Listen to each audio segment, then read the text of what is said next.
Well, all right, everyone, we are back yet again. This is Michael Taylor with my co-host Chris Logan, Howdy. and we have made a tradition here of going after album anniversaries by year. Earlier this year, we did 1989, which was absolutely insane with how many great albums are 30. Smashing. Yeah, turning 30 years old this year. But not to be outdone, 1994 had a bevy of amazing releases, all of which are turning 20 this year, and we wanted to get this in before the 25. 25. Isn't Excuse it me. 25? 25, Yeah, 25. 25. Indeed, 25. I'm getting old, so I'm forgetting. It's easy. Senile. It's it is. It's easy to get turned around. This stuff. It all makes you feel so old. But we wanted to get this in before the year ran out, so we want to make sure that we got to 1994 because there is a ton of great albums. 1994 was the year that we lost Kurt Cobain, and that kind of, like you were saying, left a big shadow over everything that came out in this year. It was yeah. The whole year. I mean, there's so many great releases, where you kind of get the feel that alternative and there's even some metal stuff that is completely separate, but alternative had really at this point just blossomed completely, but completely started to fade away with really the death of Kurt Cobain. It would be like a couple years later where you could turn on your local alternative station and it's just crap. It's just throwaway alternative stuff at that point. Not the patriarchy of anything. They would go on to make 2 or 3 records and then break up and go back and work a day job somewhere or something like that. So it 94 seems to be that a last great year for a lot of bands. Yeah, it was kind of like the peak and the beginning of the end, as far as I mean, the 90s as a whole were really just a great decade for alternative rock, but 95 was pretty notable as being like the last year of so many releases, whereas 95, 96, 97, 98 all had great albums come out, but there just seemed like it'd be a real cavalcade that came out in 94 that we're going to hit on. By a lot of artists who are no longer with us, unfortunately, including Right. Kurt Cobain.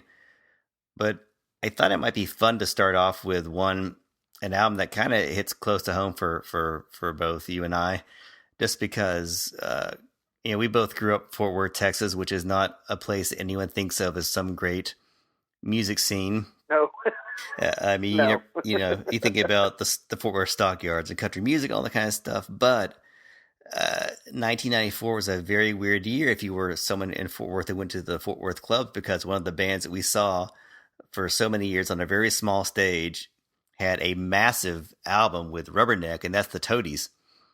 The Toadies, I mean, I knew some people. I was going to school in the Midwest at the time, and they're like, "Who is this band?" And I'm like, "I know these guys. I've hung out with these guys," and it was really cool to see them because so many other bands that we liked from that scene didn't, like Horse of Empire, bands like that didn't really Funland didn't really get to hit that zenith like Toadies did Rubberneck, which is just still such a fun album. I mean, it's just so raw and heavy, and really, it's a testament, I think, to Vaden, Todd Lewis's vocals, which are just, I mean, I don't know where that voice comes from, that skinny little body. This unholy wail.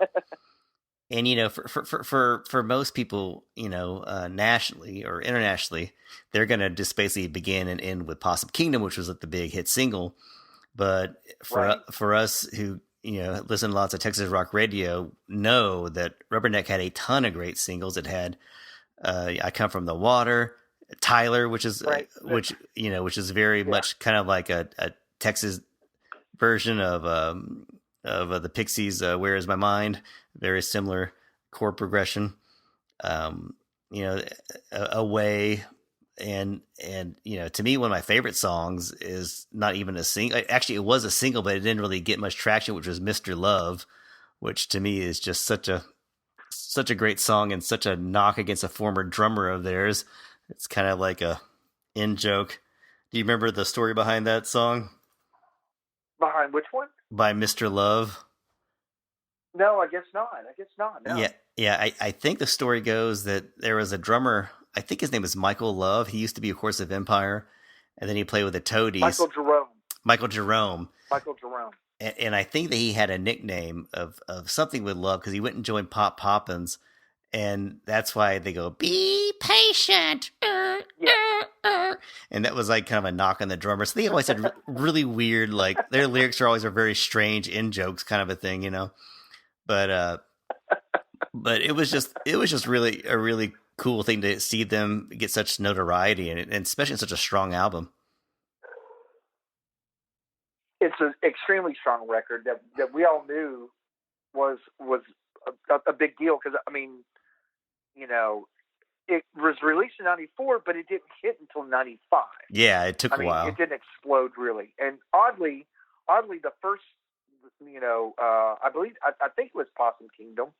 My friend Randy Brown could correct me on this because he's been, he's toured with the band and hung out with, we all know the Toadies. Come on, but it hit first in Florida, of all places. I mean, I'm pretty sure that Possum Kingdom made its first big impact in Florida, and then it just started to spread around slowly, and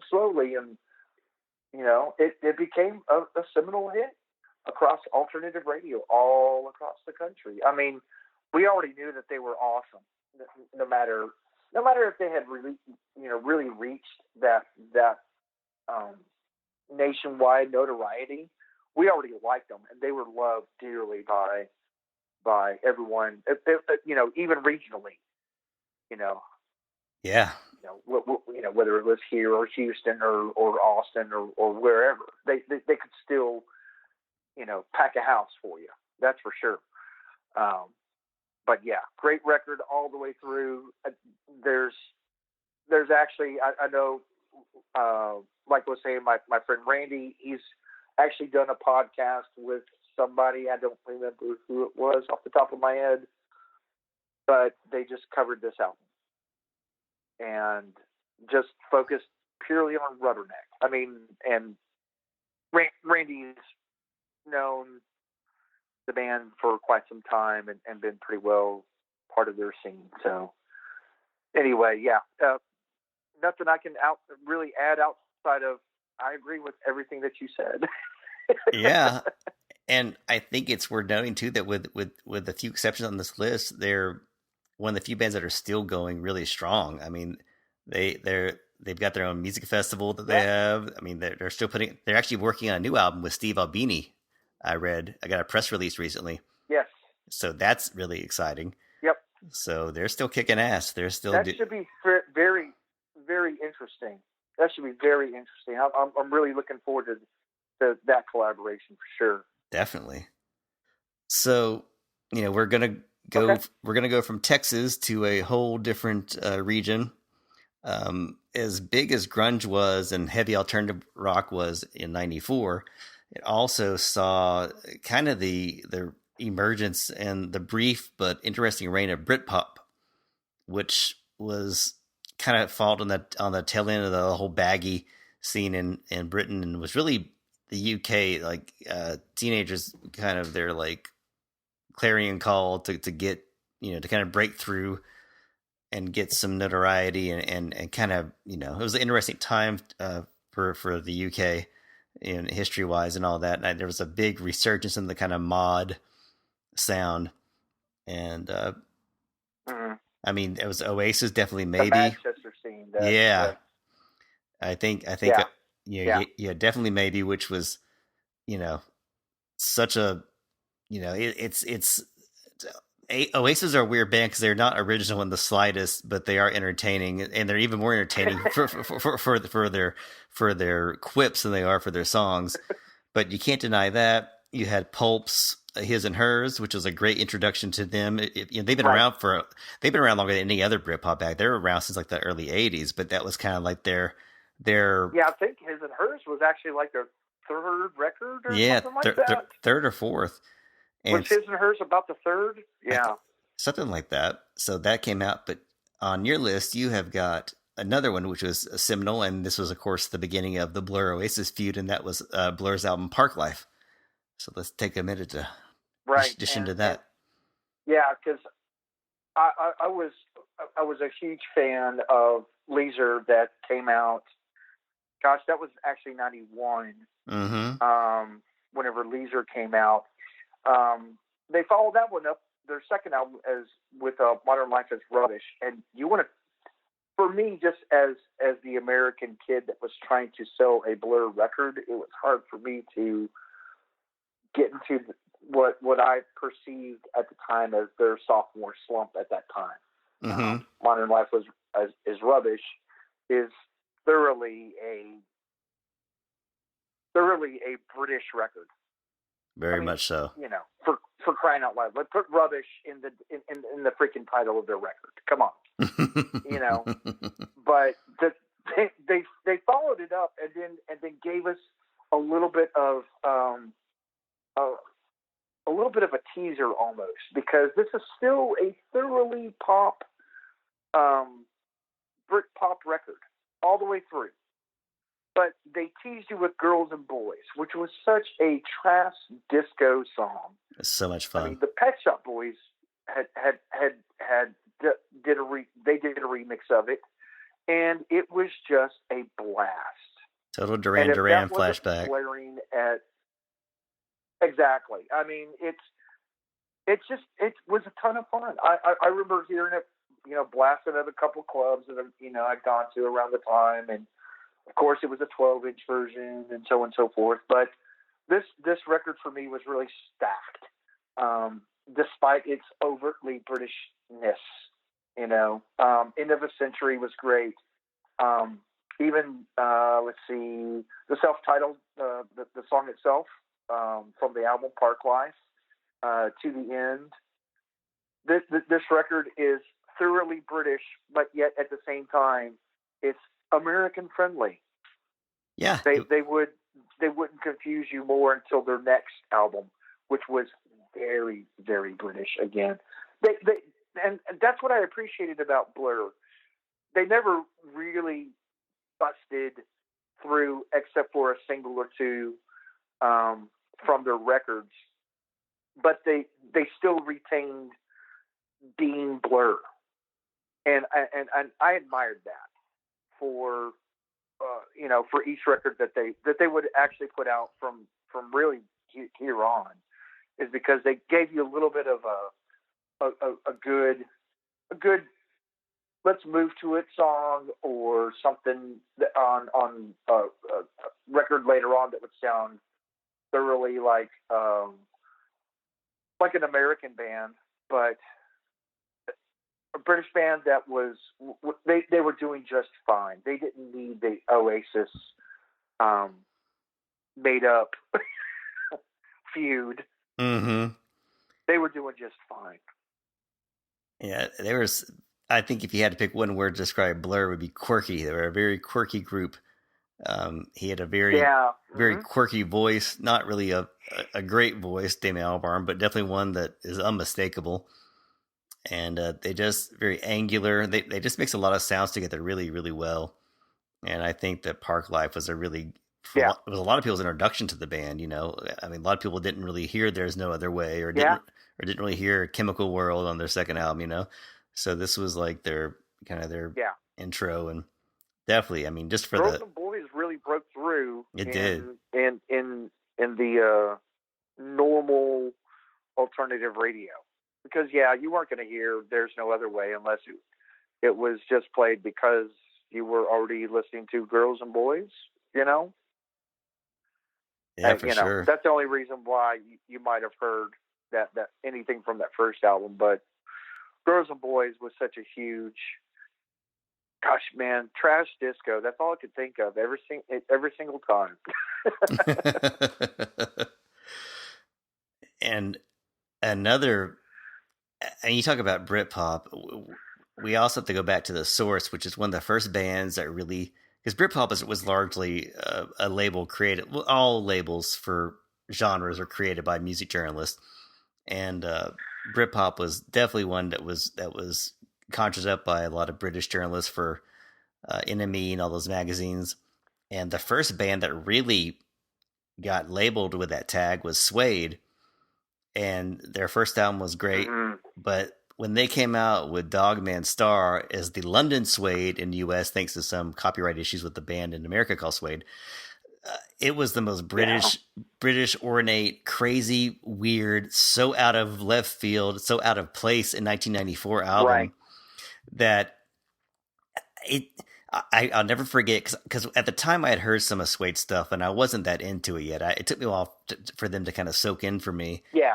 But I went to it was like a Mm-hmm. CD warehouse, and I was kind of rummaging through, and they put this album on, and I was like, what is this album? What is this? This is crazy. And the guy was like, this is Suede. And I bought it that day and just fell in love with it immediately, because you talk about larger than life. Yeah. You talk about production value out the wazoo. You talk about a great voice in Brent Anderson. You talk about Bernard Butler's guitar work. It's just jaw dropping and overproduced in the best possible way. It was. I mean, yeah, just melodrama in the best. It was cinematic. Best, for sure. Yeah. And I just absolutely. I love the album so much. I mean, the Wild Ones, Still Alive, We Are the Pigs, The Glamorous Live. Still Alive. God, just so. Yeah. It's so great, and that's sadly was one of those albums that was just too weird and too British for it to really make a dent over here. And they kind of had the sophomore slump. Was one that, yeah. Daddy Speeding was great. That was fantastic. Yeah. Yeah, I mean, a whole song about James Dean. It was, my God. So good, but it was too weird for America, and it kind of was too weird for Britain, because they kind of had a sophomore slump, which is just such a shame, because the album is just, I think now it's regarded as their best album. But I think Suede kind of got knocked. They were the first band to really get the label, and then they were the first band to kind of fall off the radar. They never really got their footing back again, which I still have a hard time understanding, because to me they're the best one. It's like Pulp's a close second, but And I think this is a record that actually Brits in our age group, they go back to, and because there's always time for reflection. You didn't like a record so much back then, and then all of a sudden you pick this record up that you've known about, you probably even had at some point. And they throw it back into their on their turntable or in their cassette player or whatever the hell it is. They start to stream it. I don't know. And then they go, "What the hell?" Yeah. I mean, this has been sitting out there this entire time, and all of a sudden they're blown back completely, because I think it's one of those records that they sucked on it then, and now they're coming back around to it. I mean, because by the time that they were putting out the next album, I mean, Suede really kicked it in, into another gear. It really did, and it's a shame that Bernard Butler left the band, because he was so instrumental to that album. Yeah. Although they kept going strong, and they're still putting out really good stuff. I mean, they got back together back in 2012, and their comeback albums have all been really beyond decent, really good. But there's something really special. Something really special about Dogman Star. Really use them. I could really. I never did see them, and so I'd really like for them to get it together and come over here to the States and play something else besides New York or Chicago or something. Yeah, you know what? I lucked out, and I saw them in St. Louis for this tour. Did you? I'm still. Oh wow! I'm still amazed it happened, and I remember it distinctly. One, because they were so great, but two, because this was back, when the whole '70s fashion was kind of coming back into style, and they're all wearing their Huckapoo shirts, and Yeah. their flares, and I had my thrift store attire on as well, and I had like long hair that was dyed black, Oh yeah. just like their new guitar player, and so I was with my Right. friend dancing up towards the front, and later on, this girl came up to me, started making out because she thought I was a guitar player, and then she found out that I wasn't, and she got all pissed off. it was really amazing because I was like, oh my god, what's going on? And she's like, you don't have a British accent. I'm like, no, I'm not in the band. She's like, what the fuck? And she like stormed off. But that was a pretty What wild. a special night. Yeah, it was pretty. That's great. I'll never forget it. I'll never forget it. But that's the passion that Suede can produce right there. It just showed you. Just I know. And they've put out some really great reissues of it too, with like some bonus stuff. I have a copy of one, and they put out a second one. So you're right. It does kind of live on, and I think it's one of those albums that, yeah, even today it's pretty timeless because it sounds like so many different eras all at once. Yeah, it's still a record that I go back to, and like before we got on this call earlier, my wife and I were going over some of the things from 1994. She was like, "Are you going to talk about this? Are you going to talk about this?" And I told her that I've started to gauge a lot of these lists as 1994. In 1994 was a stacked up year. There was a ton of great stuff, but how much of it do I go back to? What pulls me back to it? And this is certainly another one of those records that does it. All these records that we talk about, for me, pull me back to it. Mm-hmm. It's not particularly a nostalgic feel, even though in some cases I will fly the flag of guilty. But a lot of these records I still go back to today, and I may only hit a couple of tracks off that album, but I'm still drawn back to its gravitational pull is too much for me. Yeah, you can't. I have to go back to this record in particular. Dogman Star is certainly a record that I go back to. Yeah, it's kind of like the best kept secret. As much as all of these records that we have today. Yeah, it was kind of the record all the cool kids, in America got, all the record store kids got. It was just one of those special under the radar ones that the ones who got it got it. The ones who didn't get it missed out. But you're talking as about a record store kid, it still took me about 2 years to be in get onto this boat. Yeah, it still took me a couple years. Yeah, it just kind of bided its time. I went headlong. Absolutely. And you're talking about albums that you gravitate towards that still sound fresh and all that. And speaking of the UK and Britpop, there was another genre that spawned from the UK that year that was just as influential, and that was trip hop. Trip hop was this really interesting mix of electronic music and hip hop. They had a very slow, almost kind of druggy, very somnambulist pace to it, and there were two releases that came out that year that are equally influential, and they still hold up, and that's Massive Attack's why am I drawing a blank? Massive Attack's Protection and Portishead's Dummy. Both of those albums still sound incredible, and you talk about fresh at the time, especially Dummy.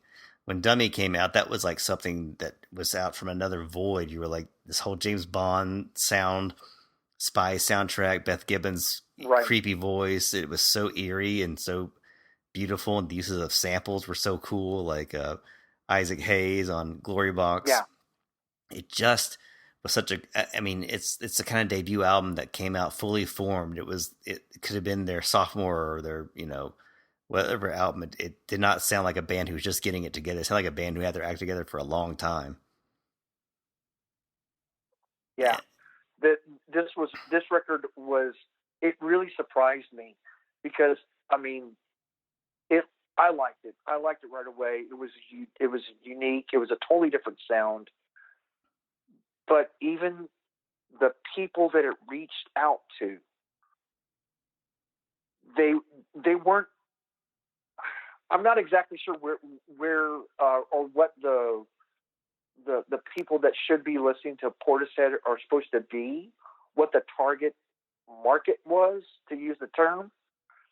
But the amount of people, from just a high school kid to, Karen, who likes to have her lattes on Tuesday afternoons after she drops the kids off,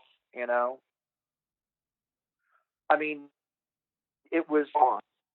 It was it was it was selling to people that I never thought that they'd even understand Mm-hmm. the sound that was going on. But it was hypnotic, and once you heard the one song, you were taken in completely.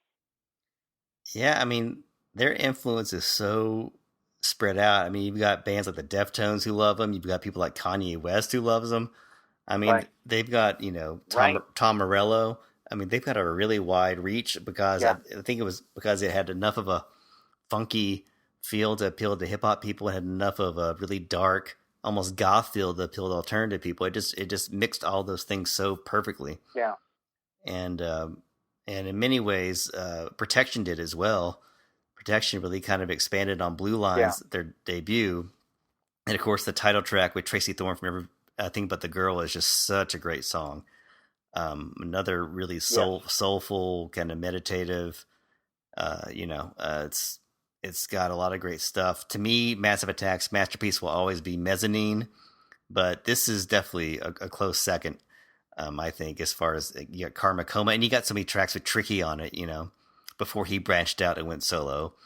So it's still got his influence on that.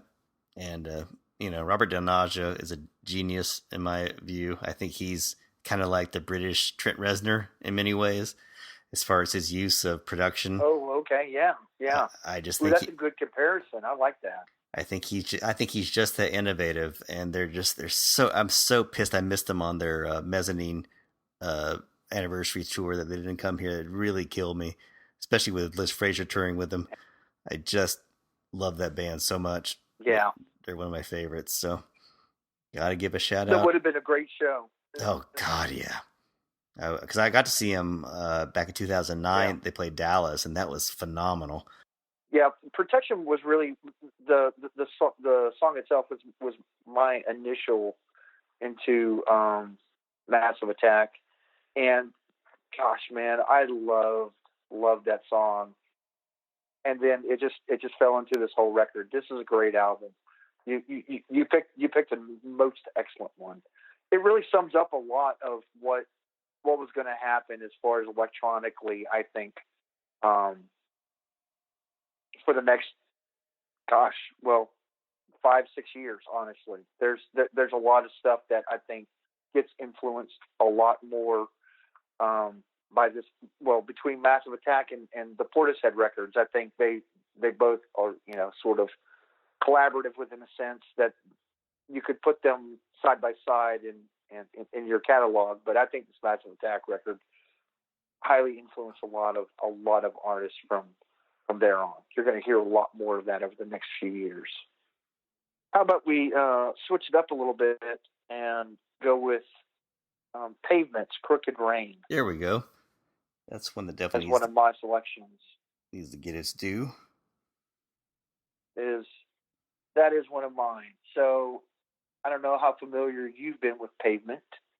They've been the quote unquote indie darling for several years. They from the time they put out their first album in '92, Slanted Enchanted, and they had their,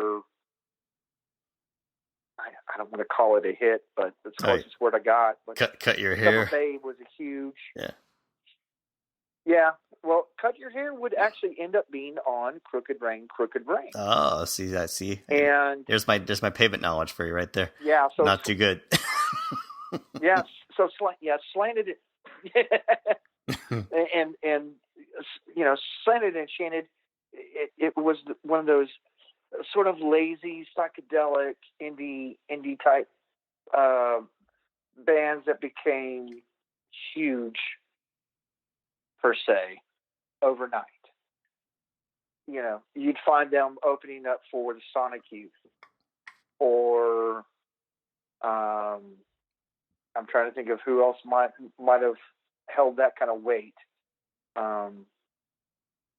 Touring with Dinosaur Jr. or whoever, you know, at that point. But Crooked Rain was sort of, I don't want to actually call it a major label release, but it was one of those that their indie label had a deal to where they were able to get it in more stores. You know, it was like that subsidiary kind of deal. It was still on Matador, so it had a wider reach. But I was already a fan of Pavement, and I still go back to this record. I go back to it more than any of their other records. Silence Kid, Cut Your Hair, like you said, that was probably about the closest that you're going to get from a hit out of them, I think. Mm-hmm. But yeah, it's kind of psychedelic. It's melodic. It kind of rages a little bit. You know, it's weird. I may not be doing a good job of selling it, but that's not my job anymore. It's just one of those things to where, man, you just got to throw it on and start on, you know, sit back, have a drink, and enjoy your afternoon. It's a fun record. Gold Sounds, Range Life. Oh, gosh, man, I just like this record all the way through. I really do. And I don't know any kind of just saying, man, just put it on, give it a shot. If it's the only one that you listen to from them, that's fine. But this is the one that you should listen to. Yeah, that's definitely a band that I should explore more. But I do recall the song "Range Life" because of its lyrics. I remember it said, "Stone Temple Pilots are elegant bachelors, and Smashing Pumpkins are nature's children, and I don't give a fuck," or something like that. Right. So they don't give a fuck. Just a very awkward segue to talk about Stone Temple Pilots' Purple album, which also came out in 1994, because that was kind of the polar opposite, I guess, of a band like Pavement. STP were, you know, accused of riding on the coattails of other bands, accused of ripping off the sound of a lot of different bands, very chameleon-like, very Bowie-like, really, as far as Waylon is concerned, because his voice was so malleable and he could do so many different things with it. But I think Purple was kind of that album where they started to sound more like themselves. You got more of a sense of them, whether it's Interstate Love Song or Vaseline, or there weren't as many callbacks to, say, an Eddie Vedder or Lane Staley sound. That it's definitely something they're kind of more getting into the Bowie 70s things, and made me appreciate them more as a band. I still like Core. I still think it's a great, fun rock album. I don't care if people want to mock them and call them rip-off artists. To me, a good song is a good song. It's like the same thing with Oasis. It's like, if they write a good song and it's catchy to me, I don't really care if they rip somebody off as long as it's good. Not every rock band has to reinvent the wheel, and I think STP were just a good example of that. And I think Unglued. There's just lots of good songs. Loungefly. It's got a lot of great, cool guitar work, really interesting guitar sounds, lots of use of dissonance. They were really good at like throwing in those little musical curveballs in there that kind of cut through something like melodic. They would throw in those weird chords, which I think were always interesting. Yeah. And I think it's another band that's kind of gotten more acclaim as the years have gone by. People have been a little bit kinder to them than they were when they first came out. And on that same note, speaking of Range Life, I should also give a quick shout out to Smashing Pumpkins' Pisces Iscariot, which came out that year, which was a B-side collection. I'm not going to go into too much detail, but I will say it has some really great songs, Starla being the best, which is one of their best songs, period. And as far as it had Landslide, which is like a hit off of there, but it just showed that even their leftovers were still pretty damn catchy and engaging. So I'll just leave that right there. Yeah, Pisces I remember liking Pisces. Purple, this was a good record, man. It wasn't one of my favorites of that year, but back to what you said, they found a voice. They found their sound at that point, because I think Core was kind of floating a little bit more on that the heavy side of what whatever it was that they were trying to do. Mm-hmm. But this is a record where they found their voice. They found the melodies that they were looking for, and it fit the band completely. And by the way, just looking at it real quick, being produced by Brendan O'Brien, you can't fault any of that. No, because that guy is certainly he makes magic for sure. Yeah, very strong producer. I don't know if he worked on them much more, but yeah, it looks like he might have. But yeah, this was a record that they found themselves on it. And it also had a single on there called Big Empty, which I think is a good segue to the Crow soundtrack, which it was also on. And the Crow soundtrack was really, you don't think about soundtracks so much anymore. Some come out, some are popular. You got like your occasional ones like Drive and things like that.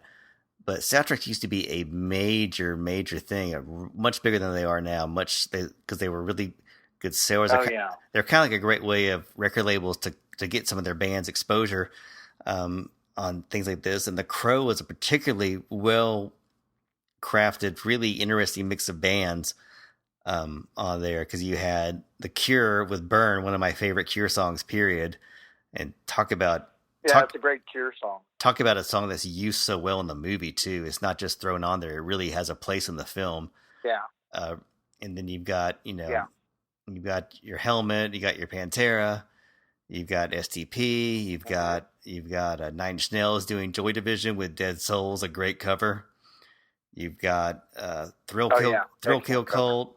You've got Violent Femmes with a really great song that sounded very different from anything else that they've done. You got Medicine, Jane Siberry, just such a weird mix of people. And then you've got those bands that kind of threw on there to get, like For Love Not Lisa, Machines of Loving Grace. It's a really great. I was gonna say that was, with somebody like For Love Not Lisa, that's like, well, they're on our label. Yeah, let's throw them a bone we here. Put a song from them on here. Yeah, exactly. Give them a few bucks. What do you say? Yeah, totally. Then you got like, but it really is an interesting mix.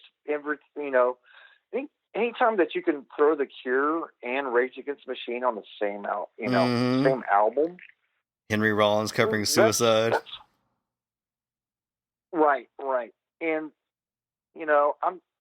what was Judgment Night? Because that would be after this, I think. I think Judgment Night, which was I thought we covered it last year. Yeah, we did. Yeah, Keep Out 93. It's another great soundtrack that we definitely Okay. Was that 93? Yeah. Because I was just trying to think where it's fitting in the dynamic, because soundtracks were still very interesting. You didn't have to stick to, well, here's your entire soundtrack by ELO. Mm-hmm. It was like a grab bag of stuff. It was right. You're putting it all over the map. Definitely so. And it was a really great, and it's one I still listen to on occasion if I'm in the mood for some goth or just kind of mix it up. You can't do worse than The Crow as far as a great shuffle of so many good bands, and even the ones that aren't so great or put out some good songs on there. So I think it's definitely worthy um, pick for that year for sure. They can all be friends. Yeah, They can all absolutely. be friends. Absolutely. And this is kind of out of left field because I don't really know how to segue into it, but uh, uh, it's just well, it's just I'm it's just looking at some of the stuff that you have, and I'm like, wow, yeah, what's next? it's a really weird. It's so many styles of music, but I got to throw out a bone to my favorite band, which is the Cult. The Cult came out with a self-titled 1994 album, which is like it's their great lost album. It's an album that was so good, and it just fell through the cracks because they weren't cool anymore. They weren't seen in the light that they should be because the Cult were always an alternative band with some rock influences, but they kind of after they put out Ceremony, which was a very weak album, they lost some traction. And so when they came out with this one, which is raw and has elements of Britpop. It's got you know some grunge stuff going on, and plus their classic sound. It's just a really super well produced. Bob Rock produced it, but you would never guess it was him because it sounds like something Butch Vig would have put together. Just a really solid, Right. really really solid collection of songs that you know could have all been hits if they were you know had a different name on the album. But I got to see them on this tour. I actually got to meet them on this tour, which was amazing. They were Oh wow! Did you super, really? super cool to me. It was definitely the kind of interaction you want Really? when you meet one of your musical heroes. They were super decent. But Yeah, yes, no kidding. just wanted to give a shout out to that album because I still think next to Love, it's probably my favorite album, even over Electric. It's Is it really? yeah, it's really good. It's I think it's that good, and Wow. I wish that it had kind of got more appreciation, but the fans like it. You know, it's got some techno influences on there too. It's all over the place, but it doesn't sound patched together. It sounds organic because the Cult were always great at taking influences and kind of nakedly and then just throwing their own thing together and making it work. And this is definitely an example of that. Why don't we dive Very into nice. I'm gonna dive have to go back to that one. It's really it's awesome. Yeah, I think it's on Spotify and it's yeah. Coming Down, Gone, Joy. There's so many good songs in there. It's got Be Free, which sounds like a Lenny Kravitz kind of jam on there. It's got Star, which has a kind of a trip hop sound to it. It's great. It's really cool Yeah. and definitely definitely worth checking out. Oh, I know what we should do. This is kind of timely, and this is on your picks. We lost last week. We lost the late great Rick Ocasek of the Cars, who you know it's Oh yes. when you lose someone like Rick Ocasek, you really take stock of how many hits the Cars had. But what you forget is that he was also a great producer, and he produced the Weezer's The Blue Album. Yeah. So Yes, what? he did. And it I'm not sure how he ran into or was assigned that uh, that job, but man, that was another just one of those wizard behind the board kind of jobs. Mm-hmm. And, you know, Weezer probably already had the they had the right songs going on there, but I do think that Rick probably had a lot more of a vision of what to put, what to really punch into the songs. And it's so funny because whenever the Blue album came out, I was still kind of green with being in the music biz, and our rep from MCA Universal Records or whatever it was at the time. He knew me because I was usually the kid that was there whenever he stopped by to drop off posters and stuff. And he said, "Hey, I think you, out of anybody here, is going to like this band. And I was like, oh, really? Because I was thinking, he doesn't know me. And I was like, okay, well, I'll put it on a little bit later. He was like, no. Put it on now. And it was a full album. And it must have been, gosh, almost a month before this thing came out. I put that on. And, you know, the first song with that I don't know, that crescendo into "My name is Jonas," mm-hmm. and I was, wow, it caught me right. It caught me off guard and right in the mouth. And I'll be damned if I didn't have, you know, 10 or 12 other kids in the store go, man, what is this? At that point. And just ended up to be this little band called Weezer, who had an album that they just called the Blue Album. And we sold shit tons of this record. And I love this record. I ate this record up over and over. I still love going back to this record. And not just because of like Buddy Holly and Undone, but like Surf Wax America and In the Garage, Holiday. Man, this is a good record.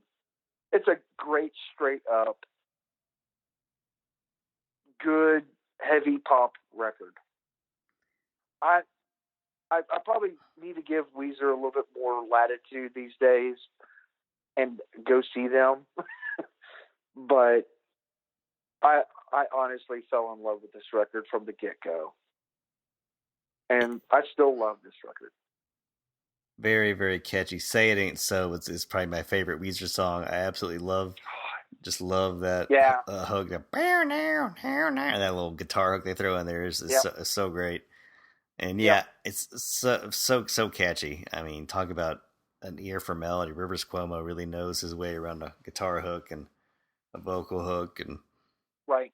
And yeah, they were just that perfect kind of nerd rock, thing that they had going on. Was just it fit the times, and it just was really what can you say, man? They're still going strong too. Yeah, they really are. They really are still. It's really kind of funny how much that they still are cruising around. I know Rick did other work for him later on. I think he did the Green album with them. Yeah, I think so too. I'm not sure what else, if he did anything else, but I gotta hand it to Weezer. And I tried blowing them off, but man, they're good. I apologize for anything that I might have said in the mid 2000s or whatever about Weezer, but I tried playing the Pinkerton card, like, yeah, man, Pinkerton, what's up? Don't you know? And Pinkerton's good, but damn, the Blue Album's better. Come on. Yeah, I mean, it had hits for a reason. It was right. Definitely had. And now they're just fun dudes. They seem like they're really cool dudes that you can just hang out with and have dinner and a couple beers, and I don't know. They just seem like normal guys. Well, no, yeah. If you don't have it, you should. Yeah, it is really, really catchy. And speaking of catchy, there's another album that came out in '94 that really didn't get hardly any fanfare at all, and I mentioned it because I recently saw the singer in concert, and that would be Mamuna by Brian Ferry, which was a fantastic album. See, that's how you say it. Yeah, that's what I'm guessing. That's a guess, but I always slaughtered I didn't know how to ever say the name of the album. I'm going to go with yours though. But just such a gorgeous album with so many musicians from, he had Roxy Music's, his old bandmate Brian Eno was on there, Nile Rodgers was on there, Robin Trower was on there, pretty much everybody that he could cram into a room was on there. I mean, he has so many musicians on each song, but it always sounds like Brian Ferry, and it's kind of weird. I made a Yeah. mix, a playlist for my wife to get ready for the show, and I put on the 39 Steps. Not because, but I knew they wouldn't play it because he doesn't really ever play stuff from those albums live. At least he didn't when I saw him. But when I saw him live, he played 39 Steps. I was like, whoa, he did it! It was crazy. It was, of all the songs I picked, he played that one. It was crazy. So it was really no kidding. It was really weird. It was very, very weird. But man, Mamuna, the title track is just so cool. You got Gemini Moon, Yeah. just so many songs. And Brian Ferry is like, he's like an event guy. He only puts out an album like every 5 or 6 years, and he hadn't put out a original album since Bête Noire, like 1988. He had put out some covers albums, but this was like his original. That's right. And just solid, great, good bedroom music, good music to make love to and to chill out to and right. just have a stiff drink to. And why don't I open this bottle of wine? Mm-hmm. Very much in the vein of Avalon, really. I think in lots of ways. Yeah. So solid. No, you know what? I totally agree with that, because I remember spending this one at the record store, and man, I couldn't throw it on in the middle of the day, because that it creates a different vibe. Mm-hmm. That was like a late night or early morning type record, something, kind of like to start wrapping it up, Yeah. Let's just take it easy, Total. It was a great record, though. Chill out music.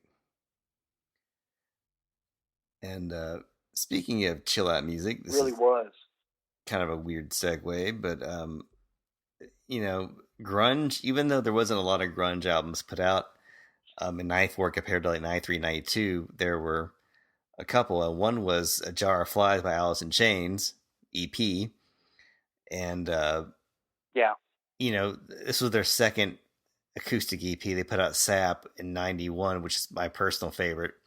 I thought that was really strong, but Jar of Flies still had some really great tracks, and just another great example of the melodies that Lane Staley and Jerry Cantrell, their vocal harmonies were so unique and cool for that band, because nobody really did vocal harmony except for those guys and like Depeche Mode. You know what I mean? There's not that many bands that do that. Yeah, but theirs were really special, and another guy we lost, another great singer. Just some really great stuff on there. So, gotta give some love to Alice in Chains, because they were definitely one of my favorite Seattle groups. Just because they were unafraid to rock, but also not afraid to have a more subdued, sensitive side to their work. So, I thought they were pretty special. Yeah, and Jar of Flies was it may have been one of the last ones that I really, really, really just all out dug from them, honestly. Mm-hmm. Because I really did like it whenever they took it down and went. I mean, they were already a fairly emotional type band, honestly, but just between that, like you were saying, the vocals, the duo of vocals, the melodies between Lane and Jerry. Yeah, man, that was pretty special. Definitely, just really put together some great melodies, and I just can remember where I was when I heard some of those songs. They just kind of take me back. You've got Will and Wasp. Of course, you got the hit singles like I Stay Away, things like that. But Nutshell, so good. Rotten Apple, so good. Just really, really, really strong. And I guess also, since we're talking about grunge acoustic, we mentioned Kurt Cobain at the first of this thing. We'd be remiss if we didn't also give a little nod to the Nirvana Unplugged album that came out that year. And became just as iconic as their, you know, plugged in, for like a better word, albums as their studio albums. Yeah, maybe even more, within a sense, since it, you almost kind of felt like it was kind of his own, like he wrote his own obituary. Mm-hmm. Yeah, between the Meat Puppets Honestly, because covers. the record came out. The record came out posthumously for him. It was like a Christmas release practically, and it was, of course, a huge record for that year. But and there's, you can't help but start to think in some cases that, man, did he know that they were going to put this out? Yeah, yeah. You have to wonder, like, I mean, if it was sort of, I don't want to say a grand plan, but you know, he was a strange fellow for sure.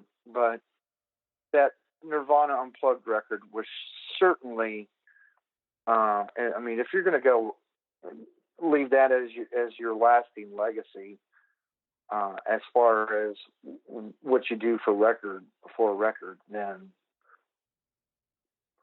man, that's a really good way to go out, I guess. yeah, you know, yeah. I I mean, guess. I don't want to say it like that, but yeah, that Nirvana. I mean, Kurt Cobain. I mean, you remember when you heard that news. I'll never forget when I heard that news. Just hit you like a punch in the stomach. And this came out and just kind of rubbed the wound a little bit, as far as just realizing what we lost as far as such a talent and such an interesting performer that just yeah, couldn't couldn't hack it in the long run, which is a shame. But that's just kind of yeah, how it goes sometimes. And yeah. I guess along those lines, we have to mention one more grunge album from that year, which is definitely in my top two or three of 1994, and that's Super Unknown by Soundgarden. Um, Oh yeah. really took their songwriting up a notch and just made some, talk about full of hits. I mean, you got Fell on Black Days, you got My Wave, you got Spoon Man, and of course you've got, Black Hole Sun, which became an anthem, which became one of the biggest hits of that decade. Um, I mean, Yeah. the music video was so perfect for it, and really show Chris Cornell's talent as a songwriter and a vocalist. Just that very Beatles like composition that he came up with, but also Mm-hmm. also the deep cuts like Fourth of July, which is one of my favorite Soundgarden songs, or Drown Me in You, Right. or the unfortunately titled like Suicide, which really is hard to listen to now. Um, it, Right. it's just it's rough. It's rough listening to it now. It just really, really is. And but my God, you talk about a vocalist. You talk about a performer. Uh, I love sound. Kickstand. Oh yeah, kickstand. Kickstand was, it's it's a short it's a short one, but and all everything you mentioned is absolutely outstanding. I really did like Kickstand. You got the I'm juice to not even fill sure if my it was 2 cup. minutes. Yeah, it was like a little punk rock ditty. Yeah, just right there. Not even in the middle of the record. It's like, okay, we're about to hit the end of this record, but here you go. Yeah, Kickstand. let's kick Nice. kick out the jams with kickstand. Yeah, it was a good Right. little rocker. I think he had like really weird stuff like Half, and just it was some very strange things to be in such an album that sold so many copies. But yeah, talk about a talent. And the guy we lost, that I just still drives me crazy. But he that was quite the release. and definitely their biggest album for sure. Yeah, even though I don't put them in the category, but at the time it was convenient for their label to put them in the category. But I like to throw out for you one Melvins, Oh yeah. their album being Stoner Witch, which is about as commercial of a record as you would probably get from them ever. I've always, ever since I heard the first, you know, big riff from them, and let's see, I'm trying to think, it may have been from their album. Was it Lysol? No, it wasn't Lysol. It was Bullhead. It was from Bullhead, and it was just this. I mean, chest. I mean, I just felt it in my chest with Anaconda, and they've had me under their hypnosis for quite some time. And I was very happy to see that they were, I guess you might say, moving on into the next stage of their career. At that point, I mean, they'd only been around for a few years at that juncture. They had money to do the production that they wanted to do, and you could just count on Buzz creating something just thunderous to begin with. But yeah, I mean, this record for me, we all like to hear Road Bull and Revolve live. I like Squeedus and Queen. I like this whole record. Sheevil. I mean, I like all of it, honestly. There's nothing on this record that I dislike. And I would, I'm trying to think if I'd seen them perform this one all the way through. Because they did those tours that they did the album all the way through. I don't remember if I saw this one or not. Anyway, just a bag of thunder. And probably one of my favorite bands to come out of the 90s. That didn't come from around here. Yeah. Yeah, they were. That's for sure. They were. No one's like the Melvins, man, and they're still doing their thing. They just, yeah. So no one will ever be like the Melvins. So heavy. If you try to copy the Melvins, it would just not. It's just not going to work for you. If you try to be like the Melvins, it's just not going to work. Don't try it, kids. Don't try it. So heavy and so weird. Whenever they say it's already been done, yeah, and it's an unmistakable show. Yeah, it really is. Now you were able to interview Buzz, didn't you? Yeah, I've interviewed Buzz and I've interviewed Dale too. So I've had awesome. a double dose of Melvins, and they're both great to talk to. So I wasn't sure how it was going to go, but they're both super, super nice and really funny. Nice. And awesome. Definitely got their, know what they're good at and knock it out. But, right. You think about strange rock, you think about the Melvins, and another band you think about is Ween. And I think Ween arguably released their masterpiece. You could say it's the 97's The Mollusk, or you could say it's Chocolate and Cheese from 1994. And Chocolate and Cheese, so crazy, because you had like 70s funk, you had this like Spanish ballad, you had country, you had really weird psych rock, you had just strange experimental stuff. I mean, it's just cocktail jazz. It's just crazy.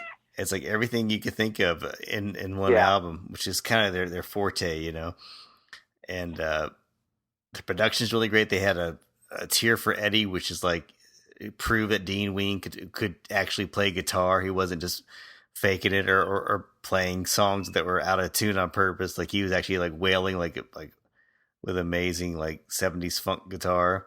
Is just yeah, that was like the album that I was already into Ween, but that was one that was like maybe just like this is one of my favorite bands kind of an album. You know, can't put my finger on it. And Voodoo Lady. They certainly have been able to build quite the following, you know, within a sense too. So I'm not even sure if they're officially together anymore, but whenever they play, man, I think I saw the Chocolate and Cheese tour. Honestly, I did too. In Dallas, and that was such a fun show. They're great they live. Were so cool with everybody, and it rocked. It rocked. I figured it would just be this like really kind of like quirky, angular show with you know just being weird. I thought it would just be a weird show, but man, they got on stage and they belted it out, man. Yes, I know, Cat. Yeah, crazy. Yeah, that was kind of like their transition from like weird, quirky art band to, you know, a full blown jam. Yeah. 70s arena rock band. Full on, just yeah. And wouldn't their next record be The Mollusk, where they were just doing like this like sort of sea shanty type record? Yeah, the entire album was in 3/4 time. It wasn't a sea shanty, but yeah, I mean it still just shows that, you know, they don't rest. No, they don't. They don't rest for anything. Yeah, just such a great album, and I actually got to interview Dean Ween a couple times, and he's been absolutely hilarious. Oh, cool. Definitely everything you want a guy from Ween to be, just totally like no holds barred, nothing's not PC in the least. Definitely entertaining. So yeah, Ween, Chocolate and Cheese. I guess that makes for a pretty good transition, though, as far as quirky indie rock. We could go into one of your picks, which was Guided by Voices, B1000. Oh yeah. Boy, you want to talk about? Well, it really, they really kind of get mislabeled as being quirky, honestly. And at the time, I just thought that they were just like this cool little lo-fi band that happened to be out of Ohio or whatever. But gosh, B1000 ended up being, that was their 7th record. And I didn't realize what was going on with Guided by Voices, but they would put out like 2 releases a year at some point. But B1000 was really, for me, the breakthrough, since it was really the first one that I actually got to hear. And somewhere in there, in that record, you're getting this lo-fi, early British Invasion sound going on. You know, it's all made on this beer budget. But, man, the songs just really kick with some Who, some Kinks going on.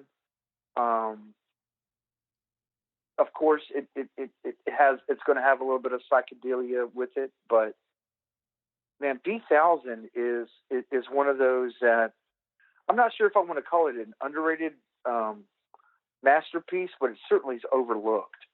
Mm-hmm. Sure. And those guys are still trucking along at a furious pace. They break up, they get back together, they put out 6 records, they tour, you know, and that's just the band. Robert Pollard, the lead vocalist, seems to do his own thing whenever he feels like, and so he's got a master list of releases on his own. But B1000, yeah, that's certainly a key record, especially for the 90s. Sure, they're definitely kind of indie rock royalty in that way. They really just kind of gained a cult following pretty quickly. It seemed like they just really kind of, thanks to the music press they got, such a great press they got, they really kind of allowed them to get a following fairly quickly and really just kind of took off from there. Yeah. Oh yeah. So, how about we talk about Danzig 4? All right. There is no good transition there. But yeah, We have reached the metal portion of our program this evening. we definitely have. Danzig 4, man, that was the last album that Rick Rubin produced for Danzig, and it really was like a better produced version of Sam Haines stuff. It wasn't the same Mother kind of stuff. It was much more kind of goth sounding, much creepier. It was following up the success of Mother, though. They had that weird thing where the song from 1988 got popular got popular in 1992, which is just so odd, or 93, I forget.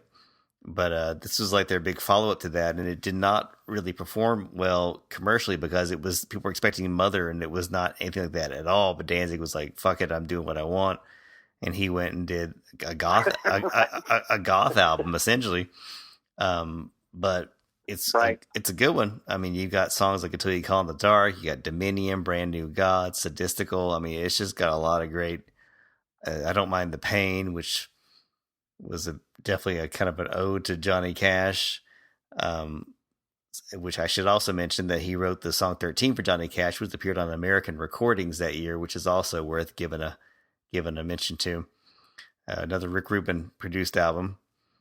Gotta give Oh Johnny yeah, gotta yeah, yeah. gotta give Johnny Cash his due. But yeah, so those are two great albums right there from that year that definitely dark and moody and brooding and just some good stuff. So why don't we move from that to Nas Illmatic? I think you're out of transition, so we're just gonna go bounce around. Well, and actually, to fill in the blank there with the middle portion, I'm going to hit actually Nail Bomb real quick Okay, yeah, let's do before that. we hit Nas. So, and Nail Bomb was a group that had um,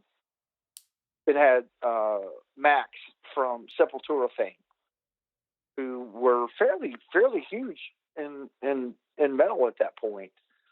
And then it had the not as well known, but monstrous musician Alex Newport, who at the time was just um, in a band called Fudge Tunnel, which was one of those like outer. Yeah, it was like a second or third tier earache band.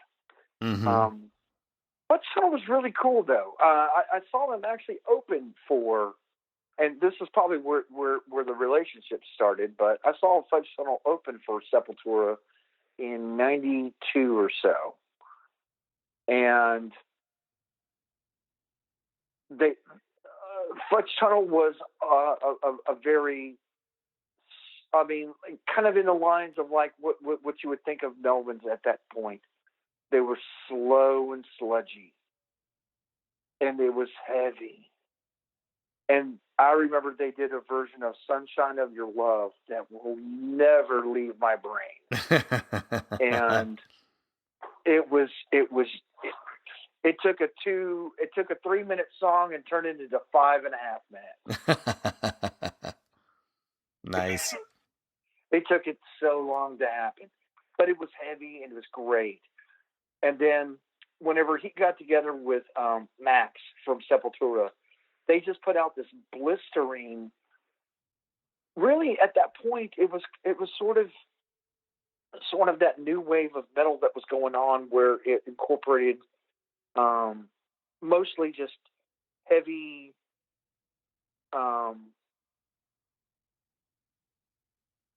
heavy riffage and that thundering drum beats, but then they sampled kind of a la like a Ministry at that point. Mm-hmm.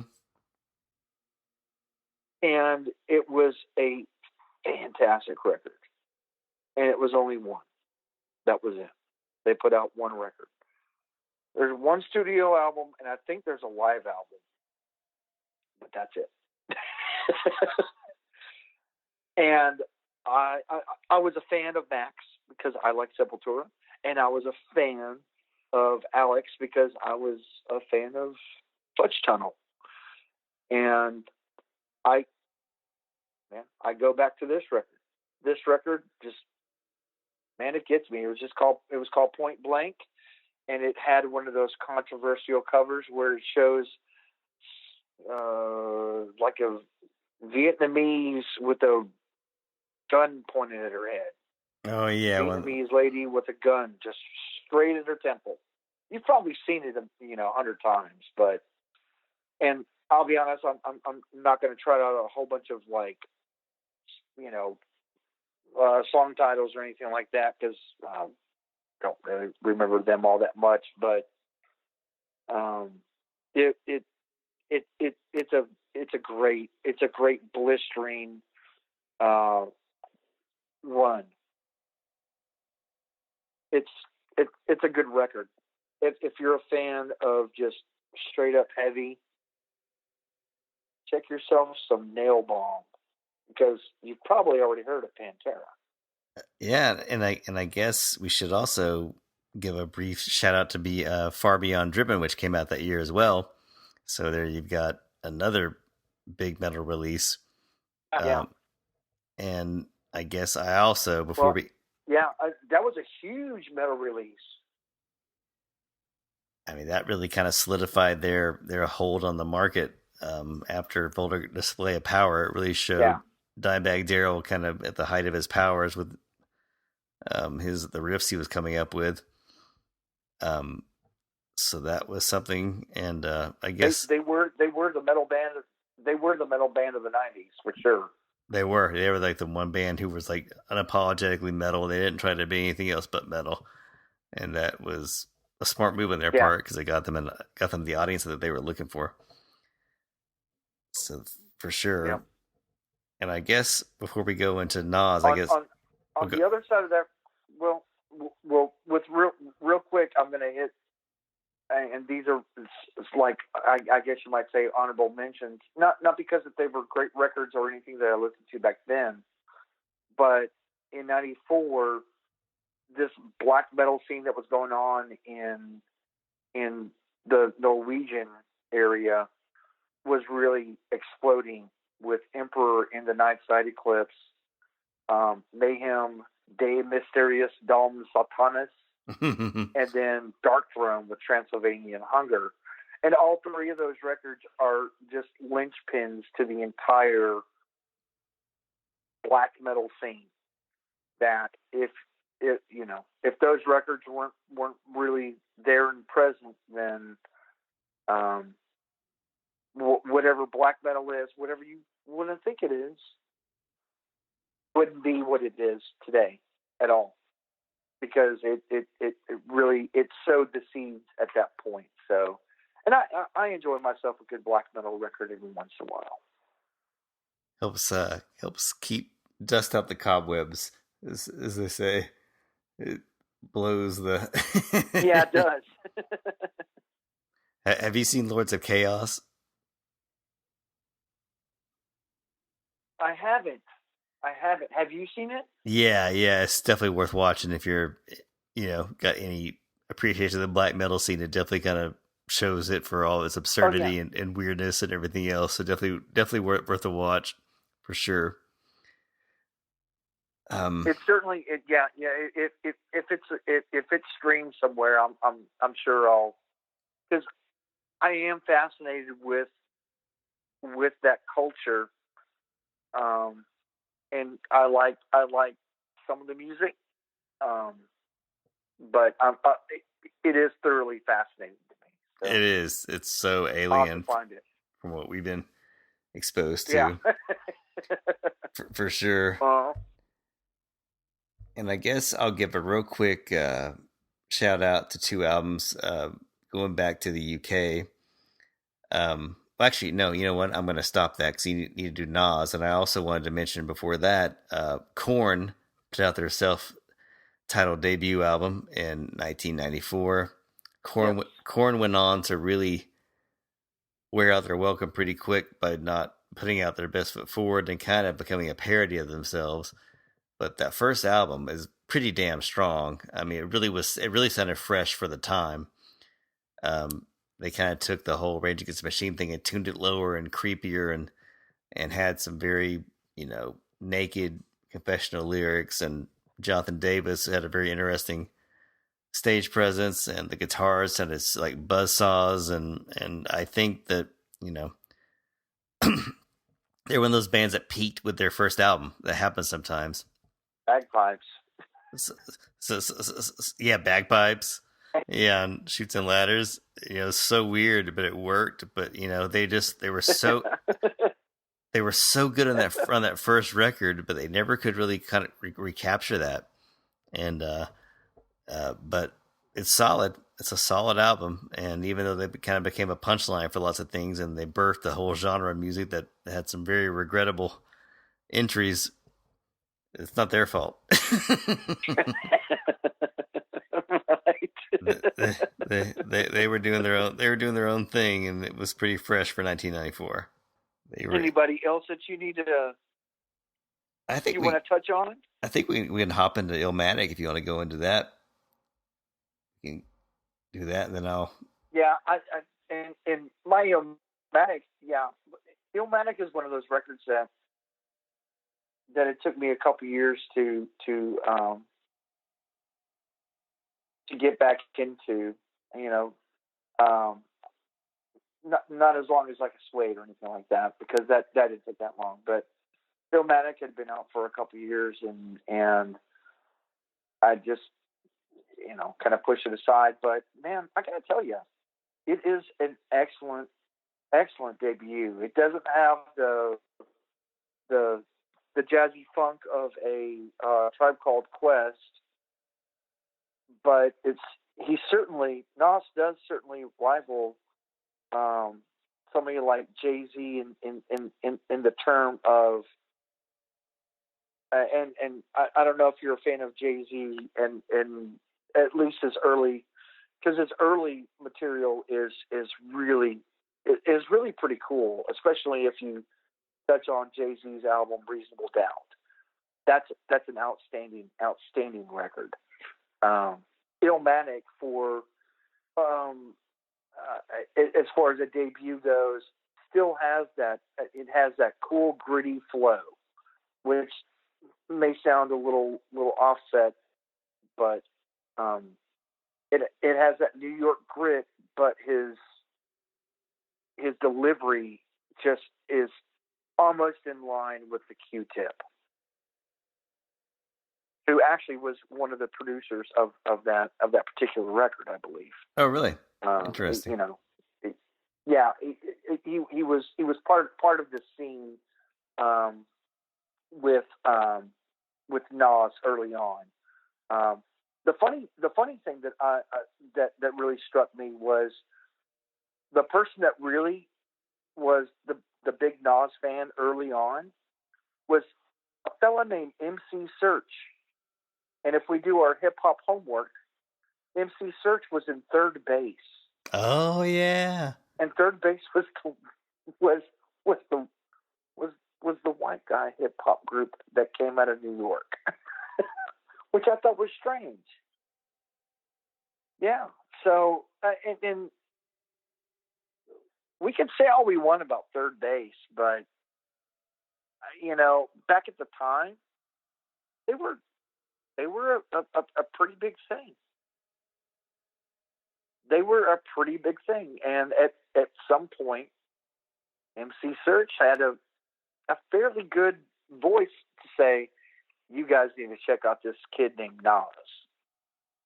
And if you go back and listen to Illmatic, it may not blow you away right off, but if you think in the terms of this is 1994 and this is this kid's debut, he's certainly done some pretty fairly good stuff. I've followed him off and on since then, but I think Illmatic is a strong record, man. Real strong record.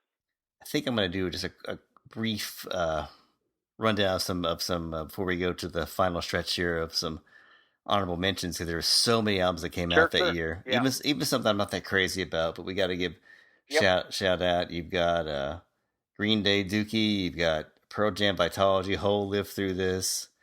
The Beastie Boys, Ill Communication. You got Jeff Buckley, Grace. REM Monster, Beck Mellow Gold. Right? There's just so many that it's Sugar, 500 Easy Listening, Cranberries, No Need to Argue. It's just so many that Nick Cave, Let Love In. It's a lot. Caius, Welcome to Sky Valley. That's one that yeah, I know. It's a lot. So just give out a few. Jawbreaker and Jawbox all in the same year. You got that. Let's see, the Jawbox record was For My Special Sweetheart, which, oh man, Jawbreaker. What was Jawbreaker's record that year? Was that Dear You? Yeah, I can't even remember. No, it wasn't Dear You. That must have been 24-hour Revenge Therapy, I think, is what that one was. Either way, it was still a Jawbreaker record, and I was a fan. Yeah. Jawbreaker. Helmet, Betty. You've got Seal's second album. Just a lot of great stuff. And I know. And then, of course... Well, go ahead. Go ahead. No, you go ahead. Well, I was going to say, and then there were some other indie things. Drive Like Yahoo with Yank Crime. Oh yeah, those guys. And then Jesus Lizard with Down.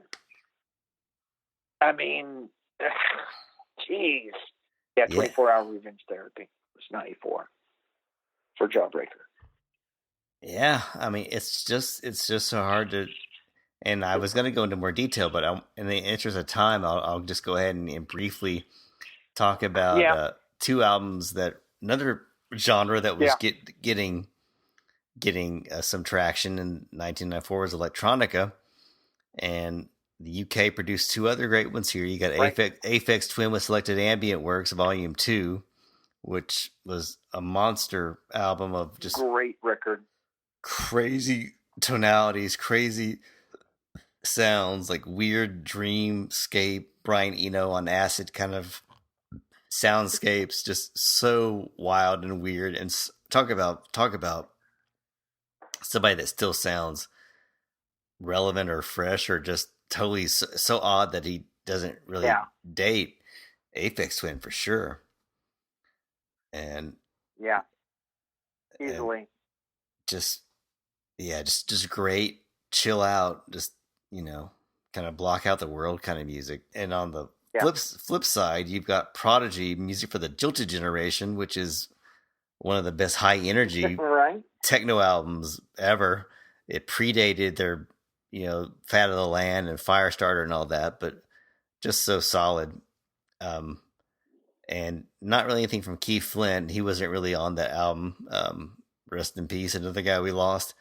But just Liam Hallett was just a monster. He's just a monster producer, and he has some great tracks on there. So what would you say is your favorite album of 1994 if you had to choose? Oh, jeez. 1994 favorite record. Gosh.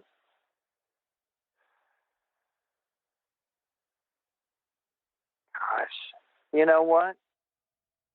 I'm trying to remember what I told people back then, because I know we talked about this last year whenever we talked about 1993, because I specifically remember telling people that Smashing Pumpkins' Siamese Dream was my favorite record from 1993, and I don't know why that still sticks in my head.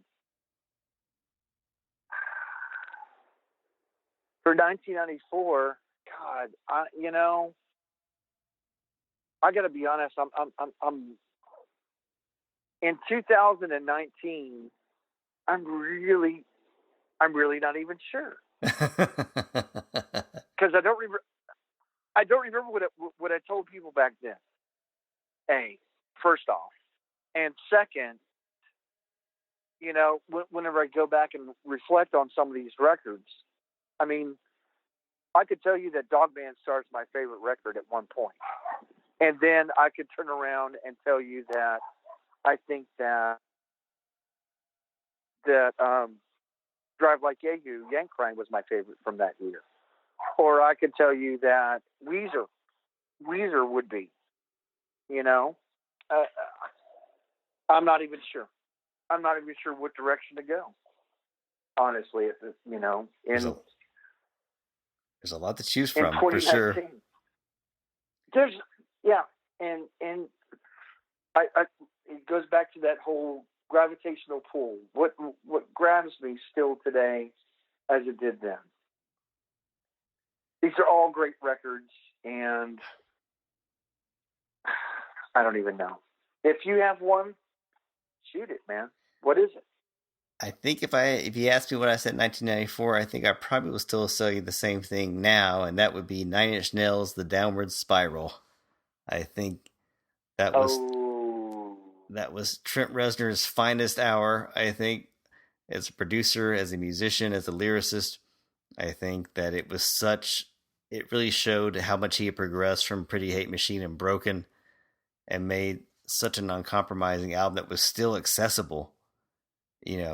For songs like Closer or March of the Pigs, that he could make something that abrasive, so listenable, but then still and Hurt, of course, which is an amazing song, amazing no matter who covers it, whether it's Johnny Cash or Peter Murphy, but just so powerful. And then you've got songs like Eraser and Big Man with a Gun and Mr. Self-Destruct, which are so heavy. He just covers all the bases, and the production is so stellar. The production on the album is pretty flawless. Ruiner, a great example of amazing production. I Do Not Want This. Yeah. Just Heresy. Oh my God, you could go on and on and on and on. And I saw this tour. It was just say the whole record. Yeah. I mean, really. Yeah, it really is. It really is. There isn't a bad track. There really isn't. I got to tell you a funny story real quick, because I went to the listening party for this album, and they played. Of course, they're playing the full album, and this is like a week or so before it actually comes out. And they played Closer, and then they got to the chorus where I want to fuck you like an animal. Mm-hmm. And I had gone with a guy that I worked with, Dan. Dan Bertone. Anyway, he and I went to this listening party, and we were listening to the song, and it was like, oh, shit, man, this would make a hell of a single. And then all of a sudden the chorus happens. I'm gonna fuck you like an animal, and I thought, you know what? It's not gonna work. Yeah. It's just not gonna work. I mean, he's just fucking it. Not even remotely in my mind thinking, hey, we can just bleep out that word. Yeah, just censor it. That didn't happen all that much.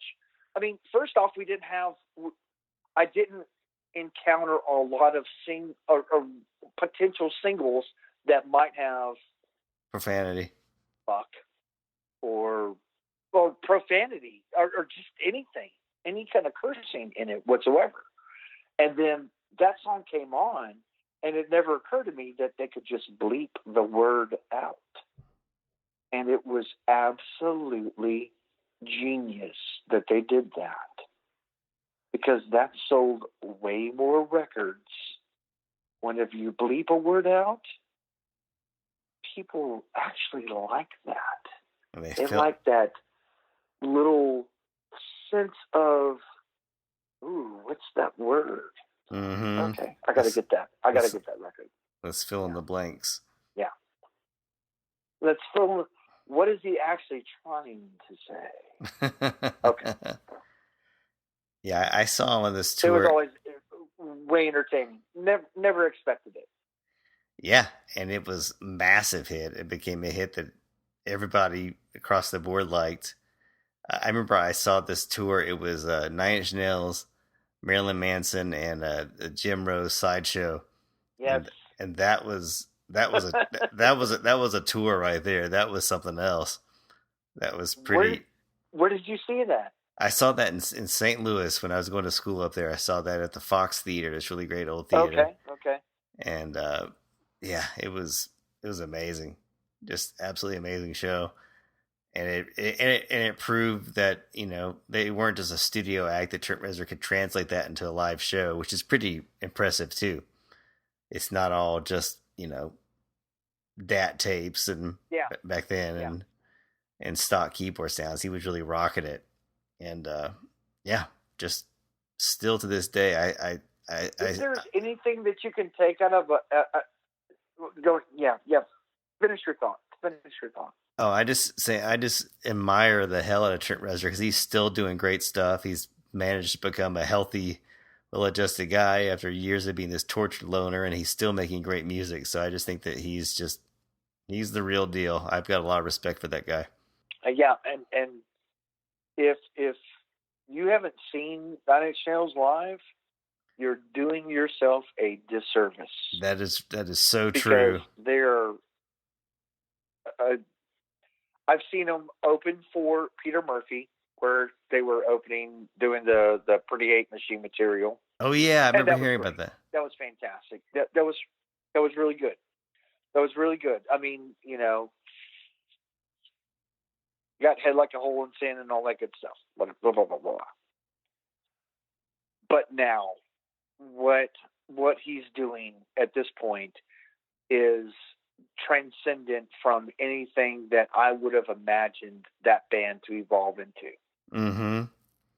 They really are. They are putting on such a great production, and the band that he puts together is so intricately, I mean, woven in.